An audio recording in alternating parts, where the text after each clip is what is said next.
హాయిగా నొచ్చుకుని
శిక్షకు గురైన నీకు ఆశ్రయం ఇచ్చి ఆ విశ్వద దేవతల ఆదుకుంది.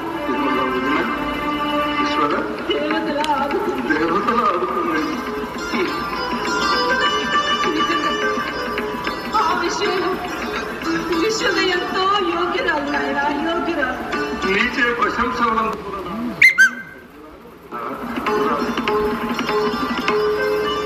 ఏది ఏమైనా ఇంక నేను ఆ వేసే ఇంటిలో ఉండటానికి నేను అంగీకరించను.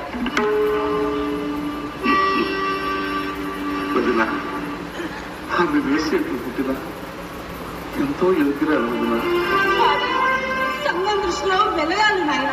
అంటే నీకు అనురాగం పంచి ఆ అనురాగానికి వెల కట్టి ఆ వెల సొమ్ముతో జీవనం సాగించే ఒక వెలయాలి. నువ్వు పొరపాటు పడుతున్నావు వదినా. అది కానీ అర్థం చేసుకుంది. నిజం చెప్పు, మా మీద మమకారంతో వచ్చావా లేక ఆమె ప్రేరణతో వచ్చావా? నాకు తెలిసిన రాజాజ్ఞ ధిక్కరించి రాజమందిరానికి వెళ్ళి ధనం తెమ్మని పంపించింది కదూ. చూడు నాయన, నీకన్నా నీవు తెచ్చే ధనం మీదే ఆమెకు మక్కువ ఎక్కువ. ఏదో తెమ్మని పంపించింది కదూ. ఏం తెమ్మంది? మాణిక్యాలా, వజ్రాలా, నా 7 వారాల నగల? మరి కొండవీటి సామ్రాజ్య ఖజానా తెచ్చి దాన్ని కాళ్ళ వద్ద పెట్టమన్నదా? కాదమ్మా. మరి మా ప్రాణాలు మరి ఇంకేమిటి? నా విశ్వసింది అమ్మా.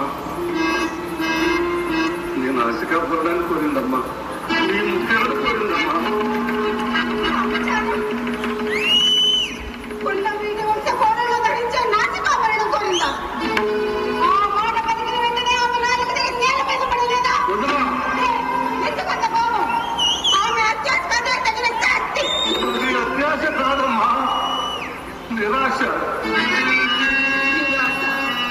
కొండవీటి వంశ వారసుని పొంగుకు కట్టుబడి ఆడేస్తున్న ఆమెకు నిరాశ. ఎంత విచిత్రం. అవునమ్మా, ఇంక చేసేది వ్యభిచారమైన కోడై కూర్చున్న ఈ మానవ మృగాలను ఎదిరించలేని నిరాశ. మేమిద్దరము దంపతుల మీద ఎరుచున వినిపించుకోని సమాజం మీద నిరాశ.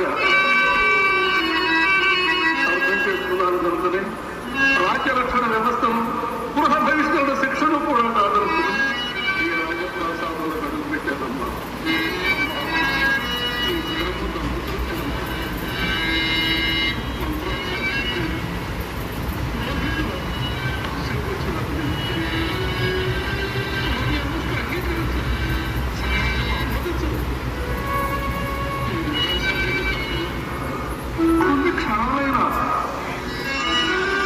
అనే సంతృప్తితో నా జీవితాన్ని గడిపేస్తాను అని ప్రాధాన్యపడిందమ్మా.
నాసికాభరణం ఇతరులు ఇచ్చేనా?